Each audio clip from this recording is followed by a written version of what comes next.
Olá, meu nome é Jesus e esse é o meu Draw My Life.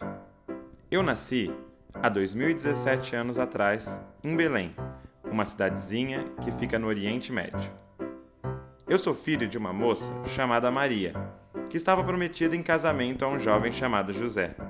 Mas na verdade, eu sou filho do Deus Altíssimo. Certo dia, meu amigo Gabriel, um anjo, visitou Maria e falou para ela que ela era muito agraciada, porque Deus ia dar para ela um filho, que seria o Salvador do mundo, no caso, eu. Essa concepção não viria de homens, mas do Espírito Santo. Agora, imagina só como José deve ter ficado confuso quando descobriu a gravidez, pois ele nunca tinha se deitado com Maria. Só que ele era um cara muito sensato, até por isso que Deus o escolheu. Então ele pensou, vou deixá-la sem que ninguém saiba para que não haja um escândalo. Mas aí, meu pai enviou um anjo para falar com ele também.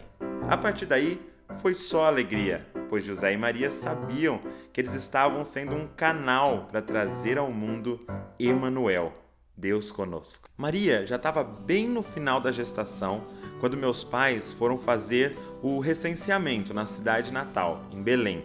E minha mãe, que já estava prestes a ter o bebê, começou a procurar um lugar nos hotéis, nos hospitais, mas estava tudo lotado. A única opção que eles encontraram foi uma estrebaria, cheia de animais, e foi ali que eu nasci, em meio a panos e uma manjedoura. Um lugar tão simples e humilde. Aliás, o lugar que eu nasci tem tudo a ver comigo, porque apesar de ser um rei, humildade é uma das minhas principais características. Agora, como minha história é cheia de anjos e visões, mais uma vez meu pai, José, foi avisado em sonho por um anjo para fugir para o Egito, pois um rei doidão chamado Herodes mandou seus soldados matarem todos os bebês meninos de até 2 anos de idade, porque ele ficou sabendo que tinha nascido um novo rei e ele não estava afim de concorrência. Fiquei no Egito e quando Herodes morreu, meu pai foi avisado e voltamos para Israel para morar numa cidadezinha chamada Nazaré. Assim se cumpriu o que os profetas tinham dito.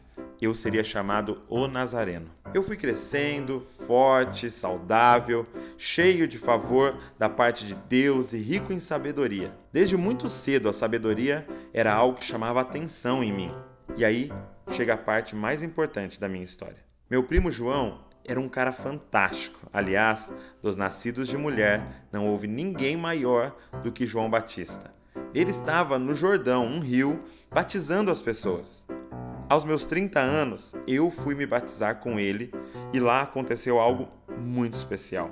Enquanto orava, o Espírito Santo veio sobre mim em forma de pomba e uma voz do céu me disse: "Você é meu filho amado e me dá grande alegria." Depois disso, o Espírito Santo me guiou ao deserto e jejuei ali por 40 dias. Ali senti meu corpo enfraquecer, meu estômago roncar, ali eu senti a pressão do corpo humano no limite e ali enfrentei aquele que todos nós enfrentamos, Satanás. O tentador veio, mas através da palavra de Deus eu o venci. Ele veio me oferecendo os valores que ele implantou desde o início, mas como meu reino não é deste mundo, escolhi viver minha vida com valores superiores. Chamei minha squad, os 12. Você talvez conheça Pedro, Tiago e João e muitos outros no barquinho. E ali comecei a realizar milagres. Transformar um pescador bruto em um ganhador de almas não foi fácil. Cobradores de impostos em discípulos também não. E fazer deles os homens que dariam início ao plano do meu pai de salvar o mundo foi um grande milagre. Aliás, no decorrer da minha caminhada, realizei muitos e muitos milagres. Comecei transformando água em vinho, fiz cegos voltarem a ver, coxos andarem, muitos que estavam possessos foram libertos. Se eu fosse contar todos, não daria para pôr tudo num vídeo. Então, se você quiser saber alguns, tá tudo escrito lá na Bíblia. Mas meu intuito nunca foi apenas fazer milagres. Junto deles, eu sempre trazia a mensagem do meu pai, que era que ele amava as pessoas, que ele tinha criado todos eles para se relacionarem com ele, não apenas com regras. Meu pai sempre quis habitar com o homem. Por isso que ele começou o mundo em um jardim, onde ele tinha comunhão com o primeiro homem, Adão. Mas depois do pecado, essa comunhão ficou afetada, e ele nunca quis que fosse assim. Depois que o homem pecou, meu pai tinha duas opções: destruir o mal, mas com isso ele teria que destruir toda a humanidade, ou redimir o malvado, mas para isso alguém teria que morrer no lugar deles. E meu pai e eu escolhemos a segunda opção. Já tínhamos escolhido há muito tempo. Não demorou muito para os mestres da lei, os fariseus, os sacerdotes, os líderes da época começarem a me perseguir. Diziam que eu era blasfemo, que eu era líder de uma seita, chefe de uma rebelião, que eu queria destruir o templo e muitas outras acusações. Eu sentia que o momento estava se aproximando. Estava no jardim do Getsêmani certo dia, e ali tirei um tempo para orar, e minha alma entrou em grande aflição. Uma angústia terrível tomou conta de mim. Não pela dor física que eu iria enfrentar, mas por ter de beber um cálice. A ira de Deus contra todo o pecado da humanidade. Eu sabia que o Pai ia me deixar só, e isso é pior do que qualquer dor. Ouvi barulho de homens se aproximando, e quando me levantei, vi aquele que era um amigo, um dos meus 12, me entregar em troca de algumas moedas de prata. Eu experimentei tudo que todo ser humano pode passar, todas as tentações, todas as dores, inclusive a dor da traição. Então, eles me levaram aos romanos, que decidiram junto ao povo minha sentença: morrer em uma cruz. Fui julgado e condenado sem motivo. Nas horas entre minha condenação e minha execução, sofri açoites, torturas, humilhação, fome, sede, sono. Eu, inocente, que nada fiz para merecer a morte. Eu, bondoso, que curava todos que chegavam a mim. Eu, amoroso, que acolhia as pessoas por mais pecadoras que elas fossem. Eu, manso, que amava a paz. Eu, como ovelha muda, me entreguei.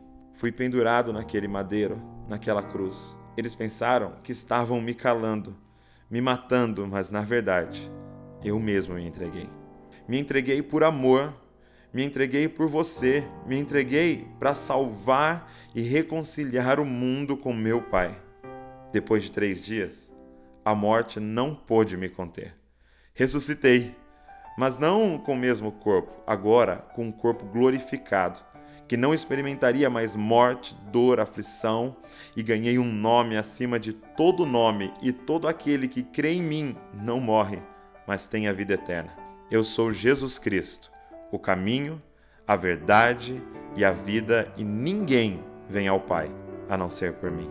A maioria das pessoas acredita que o ápice da minha vida foi ter morrido na cruz, mas aquilo foi só a parte necessária para que o maior propósito do meu Pai fosse cumprido, para que agora, reconciliados com Deus, livres do pecado, Ele pudesse restaurar toda a criação e habitar com o homem para sempre.